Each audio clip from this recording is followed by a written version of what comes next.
Mwambie Charles yuko uwanjani. Charles yuko uwanjani. Na amekusalimia. Bwana Yesu asifiwe. Nashukuru kwa ajili ya mwaliko huu mtumishi alionipatia wa kufika mahali hapa siku ya leo kuhudumu. Si kwamba kuna kitu ambacho ni special niko nacho, lakini aliona ninafaa nisimame leo. Amen. Bwana Yesu asifiwe. Amen. Nami sikukataa, maana sikujua nini Bwana amepanga. Haleluya. Unapoitwa chombo unaambiwa kae wakati wote ukiwa tayari kutumika. Haleluya. Na hatujakuja kwa ajili ya dini. Unajua kuna watu hawajafika mahali hapa maana wanazurua dini zao. Haleluya. Bwana Yesu asifiwe. Ukikutana na wao kuambia Bwana Yesu asifiwe. Lakini tulipokuwa tunamshipa uwanjani wewe haukupatikana. Na wakati napokutana njiani unaniambia asifiwe. Atasifiwaje? Ni yupi huyo anayenyeleza habari zake? Ambapo nakuja na kuambia njoo twende tukatangaze ya kwamba Yesu anaokoa. Unasema wale ni akina fulani, wale ni akina fulani na sisi ni akina fulani. Bwana Yesu asifiwe. Ningefurahia kuona Katoliki hapa. Ningefurahia kuona AAC hapa. Ningefurahia kuona jirani zetu pale wa Sabato akifika. Maana tunasema Yesu ambaye hajagawanyika. Lakini kuna watu wako na mguu, wengine wakiwa na kichwa. Kuna watu waligawanya Yesu. Bwana Yesu asifiwe.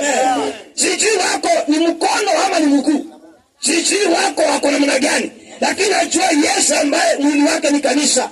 Ambaye kanisa ndio nilio. Na kanisa ni kwamba ni wewe mwenyewe. Unasema Yesu, nasema Yesu. Sisi ni mwili wa Kristo. Patia makofi mazuri kwa ajili ya hiyo. Patia Yesu makofi mazuri sio ya uchoyo. Kwa ajili ya hiyo. Haleluya. Unajua ya kwamba hakuna pasa asiye na kasoro yake. Hata mimi nilio hapa na kasoro zangu. Haleluya. Ukiziangalia kasoro za mtu utaona Bwana ndani yake. Haleluya. Bwana Yesu asifiwe. Tumekuwa watu wa kuangalia kasoro. Tumekuwa watu wa kuangaliana iona kitinyi chayo. Tumekuwa tukiangaliana. Yesu asifiwe. Amen. Haleluya. Amen. Na tukimaliza kuangaliana na salimia Bwana Yesu asifiwe. Unajua tumekuwa wanafi kuliko wale ambao wajokoka. Ngoja nianze na nyinyi ndio niende nje. Haleluya. Amen. Ngoja mwanzo niwapashe ndio niwaende hao wengine. Maandiko nasema ya kwamba walio njiani ya kwenda mbinguni hawaingii na waachilie wengine wakaingia. Wamewashiria njiani hatuwapishi wakaingia. Wametazama matendo yetu wanasema hata heri sisi. Amen. Haleluya. Amen. Wanasema heri sisi. Mlevi anasema heri mimi kuliko fulani, heri mimi kuliko Charedi, heri mimi kuliko yule blala pale kanisani. Bahati namjua tabia zake hata zinapita sangu. Haleluya. Kama anaelekea huko hata nipata nimekaa. Haleluya. Kama atafika huko hata nipata nishafika. Haleluya. Ndio wanavyosema huko nje na ni sisi tunawafanya waseme hivyo. Haleluya. Maana upendo wa Kristo upo ndani yetu. Tumekuwa wanafiki sisi kwa sisi. Maandiko Yesu akawaambia iwe na upendo kama nilivyowapenda. Pendaneni nyinyi hivyo hivyo. Lakini tumekuwa wanafiki. Hiyo yote imetosha. Ambia mtu yeye imetosha hiyo. Imetosha. Ambia yeye yote imetosha. Mwambie yeye imetosha. Imetosha. Bwana Yesu asifiwe. Mwambie nimebadilika. Mwambie nimebadilika. Mwambie nikisikia Yesu akitajwa nitaenda mbio hapo. Niseme ni Bwana. Niseme ni Bwana wangu huyo. Sema Yesu ni Bwana wangu. Nimekuja kushuhudia na kwamba aliniokoa. Amen. Bwana Yesu asifiwe. Amen. Unashukuru kuona Yesu yuko hapa. Bwana wabariki sana. Haleluya. Ni upendo wa Kristo unaoonekana ndani yetu. Tukikaa namna hiyo hata waambie wokoke. Watakuja wenyewe wamesema tumekuja jamani. Tumeona upendo wenu uko sawa. Tumekuja jamani. Tumeona mnapendana jamani. Watakuja wenyewe. Tunapigana sisi kwa sisi. Tunawaambia ni salama. Na wakiangalia vita vimechacha wanasema kule kuna vita. Wanatuambia twende huko tukafanye nini? Wacha tukae hapa. Kama wao wataenda watatupata tushafika. Haleluya. Amen. Mlevi anaweza kamilia mwenzake tuwili tatu. Lakini sisi ukiniambia uko na shida, nitaisema kanisa yote ijue kwamba uko na shida. Unaona ile mama ameniambia amelala njaa jamani. Kwani mume wake pesa anapelekanga wapi? Ama kuna mpango wa kando? Anaanza kuchambua. Na amemwambia shida zako ili apate kusaidia. Unazidi kusema shida zako na usisema kwa watu. Angalia anavyotembea, kiatu yake ni moja. Angalia anapokuja kanisani, ni ile dress yake moja, ni ile kiatu yake moja iliyotoboka. Unazidi kumsema na kule nje wao jali hiyo. Akifika anasema sina kitu bali anaondoka akiwa amekaa namna hii. Maana wana upendo ambao hatuna. Haleluya. Nimerudi kwenu tena. Samahani jamani. Samahani. Kwani injili ilikuwa ni yenu? Samahani. Ni upanga. Samahani jamani. Samahani, wacha nirudi kwa hawa tuliokuja kwa. Lakini hata sisi tunahitaji tiba. Lakini hata sisi tunahitaji dawa. Lakini hata sisi ni wagonjwa. Tunahitaji tupone. Haleluya. Unajua kuna wakati unaweza kuona ya kwamba manzako haoni vizuri. Kumbe kuna kitu kinakuzuia katika jicho lako ambacho unaona ni kama ana jicho moja, lakini kumbe jicho lako moja ndio haioni hiyo nyingine. Haleluya. Amen. Lakini sio sisi. Haleluya. Amen. Bwana Yesu asifiwe. Amina. Kuna mzee mmoja aliyejaliwa wana wangapi? Wawili. Na wana hao walikuwa ni mapacha wa kufanana kama shilingi kwa ya pili. Haleluya. Walifanana sana, hakuna aliyeweza kuwatofautisha. Amen. Ukiona huyu umeona huyu. Bwana Yesu asifiwe. Na wakaendelea katika hali ya kukua kama watoto njizo walivyokuwa. Wakaendelea kushughulisha, wakaenda shule. Lakini mmoja akataa kusoma, naye akaingia mitani akakuwa muovu. Kazi yake ikawa ni wizi. Umesikia ndugu akishuhudia akisema ya kwamba nilikuwa na haribu, nilikuwa naiba. Yeye haogopi kusema hiyo. Anasema maana alifanya na alipookolewa afanye tena. Haleluya. Yeye ana uwezo wa kushuhudia.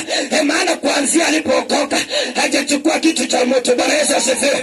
Lakini ukichana wa pili, yeye aliendelea masomo yake na akapata kuhitimu chuo kikuu, akaenda kusomea wanasheria, naye akawa hakimu mahali pale. Bwana Yesu asifiwe. Na ndugu yake amezidi mtaani, kazi yake ni kuiba, kazi yake ni kuharibu vitu vya watu. Akashikwa mara ya kwanza, akapelekwa kotini, akamwambia ndugu yangu, achana wizi, achana hii mambo ni mabaya. Akaachiliwa kwa dhamana, naye akaenda nyumbani. Bwana Yesu asifiwe. Amen. Alipoenda nyumbani yule kijana hakuacha mambo yale. Alienda akaendelea na kuibia watu vitu chao na kuharibu vitu vya watu. Hakuachilia. Aliona kazi ile na kumbuka ya kwamba alitoka kwa dhamana, lakini hakuachilia. Aliendelea naso. Bwana Yesu asifiwe. Akashikwa mara ya pili, analiiba na akaua mtu, na alipopelekwa kwa hakimu akaambia ya kwamba hukumu yako ni kifo. Ngeukia mtu mwambie ni kifo. Hukumu yake ikawa ni kifo, ni kunyongwa. Haleluya.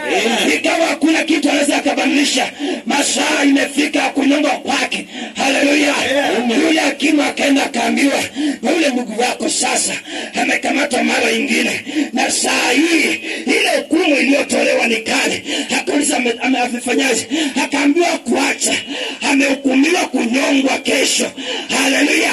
Amehukumiwa kunyongwa kesho. Akasema ni sawa. Akaumia sana.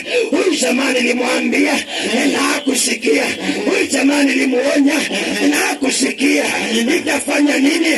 Nitatenda nini mimi? Nilimsamehe ya kwanza, hii ni ya pili sasa, inawezekana ya tatu, na amerudia tena. Nitafanyaje? Haleluya. Niukia mtu mahali umtikishe mbele. Muulize ungekuwa ni wangefanyaje? Ingekuwa ni ungefanyaje? Muulize kwa jadisi kwa jaziri, muulize ingekuwa ni wangefanyaje? Ingekuwa ni wewe ungefanyaje? Ndugu yako amehukumiwa kunyongwa, ingekuwa ni wewe ungemsaidiaje? Bwana Yesu asifiwe. Ingekuwa ni wewe ungemsaidiaje? Haleluya. Ungemwacha akanyongwa maana ulimuonya akakataa, si ndio? Ungemwacha anyongwe maana tabia zake.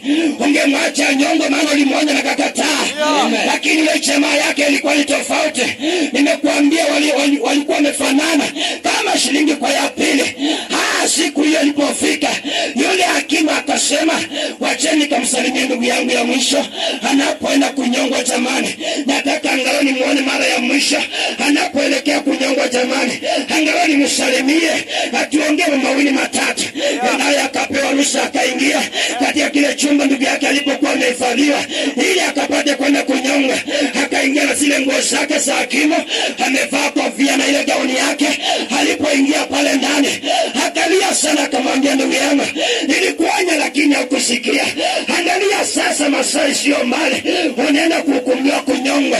Akalia sana, na alipokuwa akilia akamwambia, nakupatia nafasi ya mwisho sasa, uende ukatengeze mambo yako, uende ukatengeze mambo yako.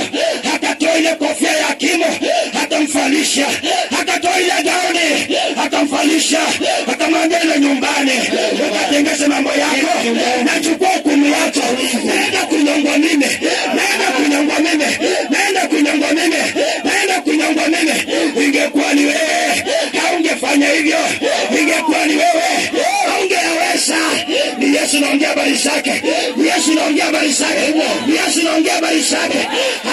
Alienda msalabani kwa ajili yetu, tuliohukumiwa kunyongwa, tuliohukumiwa kuuawa, tuliohukumiwa kuuawa, lakini akasema ya kwamba hamutakufa nyinyi, nitakufa mimi. Nitakufa mimi kwa ajili yenu. Kia mtu mwambie, umulize ule jamaa alipoenda nyumbani, unaona alikaa namna gani? Muulizie ndugu yake akiwa amenyongwa, alipoenda nyumbani kule alienda kukaa namna gani? Alitafakari alienda kuishi namna gani? Alitafakari ameponea kufa, alienda kuishi aje? Bwana Yesu asifiwe. Bwana Yesu asifiwe. Ndivyo alivyotufanyia Yesu. Akatoa kofia yake ya hakimu akatufalisha, akatoa gauni yake ya hakimu akatufalisha, akatuambia nenda nyumbani ukatengeze mambo yenu, nenda nyumbani ukatende mema, nenda nyumbani ukatende yaliyo sawa, msirudi kwa dhambi, msirudi kuiba tena, msirudi kusengenya. Akatuambia nendeni. Uliondoka tumeyashika. Haleluya. Nimekuja maendeleo siku ya leo niambie mtu ya kwamba tulivalishwa kuwa hakimu, na hakimu mwenyewe alisulubiwa, na hakimu mwenyewe alikufa kwa ajili ya dhambi zetu, ili tukapate kumwamini yeye, ili tupate kuwa na uzima wa milele. Nimekuja leo niambie mtu wa maendeleo, Yesu anaokoa. Nimekuja leo niambie mtu wa maendeleo, Yesu anabadilisha. Nasikia shuhuda na walioshuhudia, sijasikia mmoja anasema ya kwamba alizaliwa akiwa ameokoka. Umesikia alipokuwa akishuhudia ya kwamba kuna mmoja alizaliwa akiwa ameokoka? Nilikuwa sikuwa nasikiliza, nilikuwa nasikia nilikuwa mbaya. Mwingine anasema nilikuwa mbaya jamani, na huyo mnanichua nilikuwa mbaya. Mwingine akasema si mnanichua, mimi ndio fulani mnanichua jamani, nilikuwa mbaya. Hujafikia ubaya tuliokuwa wabaya. Watu wa maendeleo ambao hawajamjua Bwana, nimekuja niwaambie, wewe unakula kale kitu ya kuweka hapa. Sisi tulilewa tukaanguka, sisi tulilewa tukaanguka, sisi tulichonga tukawa tunatembea maji hata tukajimwagilia. Ndio sigara sana yako ya kuweka hapa ni nini? Kiswisi ni nini? Hiyo sio kiswisi. Njoo kwa Yesu leo, anakubadilisha. Kwa Yesu leo atakuokoa, atakupatia maisha yaliyo mema katika jina la Yesu. Haleluya. Amen. Tumesoma maandiko mahali. Kwani injili inaombiliwa bila maandiko? Tunaendelea. Ogedani nasoma kumbe injili ndio inaisha. Bwana Yesu asifiwe. Amen. Bwana Yesu asifiwe. Amen. Hatukuwa wazuri, tulikuwa watu wabaya ambao kutamaniwa kijiji, tulisumbua vijiji, tulisumbua watu. Usione tumekusanyika mahali hapa, hatujakuja kupenda kwetu, tumesukumwa na aliyetutuma, na aliyetuita, na aliyechukua dhambi zetu, akatuambia nendeni ulimwenguni kote ukawaambia kwamba nimeokoa.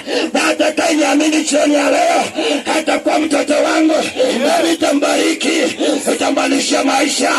Hivi alivyoonekana jana, hataonekana hivyo kesho. Maisha yake yatakuwa ya baraka katika jina la Yesu. Ndivyo nimekuja kusema. Bwana Yesu asifiwe. Amen. Haleluya. Amen. Maendeleo hii. Maendeleo hii. Tuko hivi kwa neema za Bwana. Tuko hivi kwa upendo wa Bwana aliyotupenda. Usihukumu ambaye ni mtenda dhambi, maana hivyo ndivyo tulivyokuwa.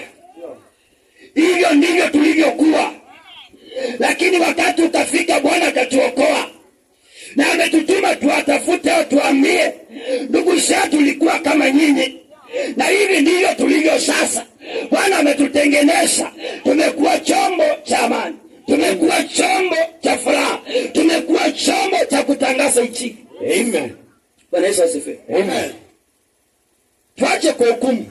Unaweza ukapata mchawi mahali, yeye alisaliwa vizuri, lakini alivyochia na babu yake, na babu alipokufa akapewa ile chono cha lazima, akaambiwa cho hapa kijana, eketi hapa kijana, akakaa, akaambiwa chono ni yako kuanzia leo, ilikuwa babu yako, leo nakupatia. Ameingia kwa kuroga bila yeye kutaka, maana ile roho alilazimisha kuivaa. Haleluya.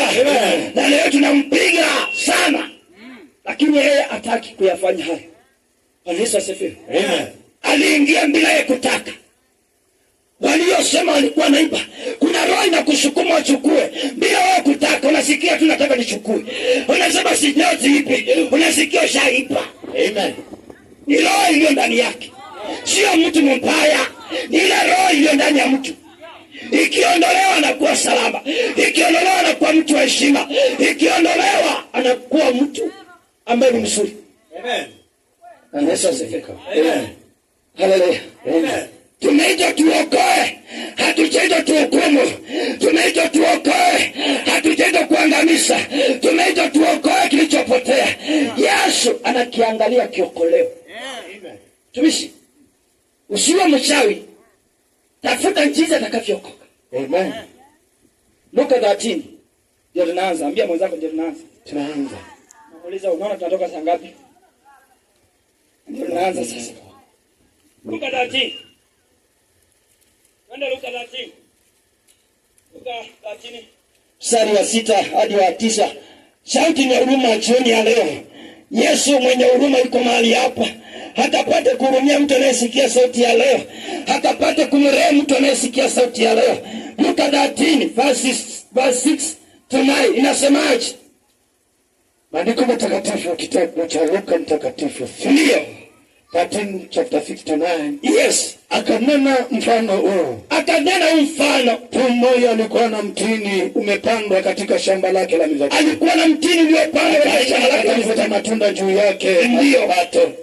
Akamwambia mtunzaji wa shamba la mizabibu, ndio, zama miaka mitatu hii naja nikitafuta matunda juu ya mtini huu, ndio, nisipate kitu. Ukate mbona hata nchi unaiharibu? Ndio. Kajibu akamwambia, Bwana, huache mwaka huu nao, ndio, taniupalilie, yes, niutilie samadi, ndio, nao ukizaa matunda baadaye, ndio, sema lao, usipozaa, ndio, ipo ukate. Nitaukata. Bwana Yesu asifiwe. Akatoa mfano huu Yesu, akawa anaeleza watu, anawaambia palikuwa na shamba ya mizabibu, lakini mahali pale palikuwa na mtini hapo katika ile shamba, na ule mwenye shamba alikuwa akicha mwaka wa mwaka kuangalia kama umezaa. Haleluya. Akaja wa kwanza akaangalia, atapata kuna matunda, akaenda akakaa, mwaka ukaisha, akarudi tena akaangalia mtini, akaona hakuna kitu, akaenda tena akakaa, akaenda kule mtini akaangalia mara ya tatu, mwaka tatu akapata hakuna kitu. Bwana Yesu asifiwe. Akaita mtunza shamba akamwambia, choma hapa, mbona mtini hii ni miaka mitatu na hujazaa kitu chochote? Basi uondolewe katika ile shamba, basi ukate uondolewe. Bwana Yesu asifiwe. Naye mtunza shamba akaona huruma, akasema, Bwana, angalia nilivyotaabika kwa ajili ya mtini huu, nimekuwa nikikupalia miaka hiyo mitatu, na tazama sasa umesema ukate. Akamwambia, ngoja kidogo Bwana, niupalilie tena, niwekee mbolea tena, niangalie kama utazaa mwaka huu, lakini usipozaa ni sawa, mwaka ujao utakata. Bwana Yesu asifiwe. Mfano uli wa Yesu mwenyewe anapoketi katika kiti chake cha enzi, anaangalia watu ambao wanatenda dhambi, anawaangalia, Mungu anasema hapana, huyu amenikosea sana, lazima ondolewe. Anamwambia Baba, kumbuka jinsi nilivyoteseka kwa ajili yake. Ngoja tumwangalie, angalie makao, kama angalau anaweza akabadilika. Ngoja tumwangalie makao, kama anaweza akabadilika. Anakuombea, hapendi mwenye dhambi aondoke bila kuokoka. Maana alivyoteseka, anasema niliumia kwa ajili ya mtu aokoke. Aliposulubiwa, alisulubiwa na wezi wawili walipokuwa kwa kando yake. Mmoja akamwambia, akamdhihaki jinsi wanavyomdhihaki Yesu. Kama ni mwana wa Mungu, si ujiokoe mwenyewe na utuokoe na sisi pia. Bwana Yesu asifiwe. Yule mwenzake akamwangalia, akamwambia una haya, sisi tumehukumiwa hukumu ya haki, hukumu iliyo sawa kabisa. Maana sisi ni wezi, tumehukumiwa hukumu ya haki, lakini huyu hajatenda neno lolote, huyu hajafanya neno mbaya lolote, na amehukumiwa hukumu iliyohukumiwa na sisi. Akamwambia, Bwana, unikumbuke katika ufalme wako. Bwana Yesu asifiwe. Maana yeye alikuja kuokoa, hakuja kuangamisha. Alikuja kuokoa, hakuja kuhukumu ulimwengu. Alikuja kuokoa, na masaa imefika, inatangaza wokovu kwa mtu aliye mahali ambaye ana uhitaji. Anasema ya kwamba inahitaji wokovu. Yesu anaumia sana anapoona mwenye dhambi amekufa, akiwa mwenye dhambi, akiwa hajatubu, anaumia sana. Yesu asifiwe. Amen. Tumishi, unaonaje? Tumetumwa tuokoe. Tumekuja kuokoa. Alafu mwizi tukimshika tunamchoma. Tunaenda kuhukumiwa aje huko mbinguni? Itakuwa mbaya. Hebu itafakari. Sio nzuri. Yona angechoma, angeshuhudia hapo. Angeshuhudia. Kuna nafasi. Angeshuhudia. Yesu anasema mwache mwanzo, nimwangalie anaweza kabadilika. Kipindi anapomwangalia abadilika, unamchoma. Pindi anapomwangalia abadilika, unamuua. Analia, anauliza, Papa, hawa ndio walituma wakaokoa, wameua. Anamwambia ngoja wakuje huko. Wewe tulia, wanakuja. Hapa wanakuja. Wanaweza usifiwe. Unashangaa miaka yako umeharibu ukifika. Anakuambia nilikutuma ufanye nini mwanangu? Niokoe. Na anakuuliza huyu alioa nani? Unashangaa kuliendaje? Baba si alikuwa ni mwizi. Nilikutuma uwe wezi ama uokoe wezi? Uokoe. Nilikutuma uwe walevi ama uokoe walevi? Uokoe. Bwana na uwe. Uokoe. Wanaweza usifiwe. Amen. Unanielewa?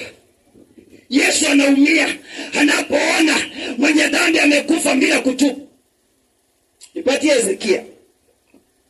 Patie Ezekieli. Ezekiel 18:23. Ezekiel 18:23. Inasemaje? Yaani amefika. Inasemaje mtumishi? Je, mimi ninafurahia kufa kwake mtu mwovu? Yesu, Mungu anaulizaje mtumishi? Je, mimi ninafurahia kufa kwake mtu mwovu? Ndio. Sema Bwana Mungu. Asema Bwana Mungu, fadhali kwamba angaili na kuiacha njia yake akaishi. Bwana Yesu asifiwe. Amen. Ni kumaanisha kwamba yeye afurahi na kifo cha mwenye dhambi. Ni kumaanisha yeye afurahi na kifo cha mwenye dhambi, cha mtu mwovu. Yeye afurahi. Anataka huyo mtu agairi. Anataka huyo mtu agairi apate kuishi. Amen. Pindi anapotaka kugairi wanamuondoa. Pindi anapotaka kugairi anaondolewa. Bwana Yesu asifiwe. Amen. Waache ukapate kuombewa badilike. Amen. Hallelujah. Amen. Bwana Yesu asifiwe. Amen.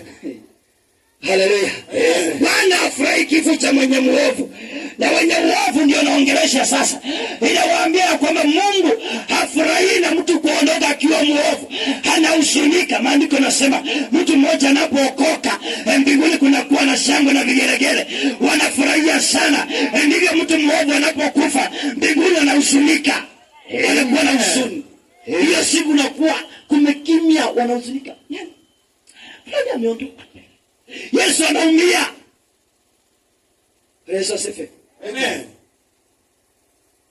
Zaburi inasemaje? Zaburi 32 verse 1-2.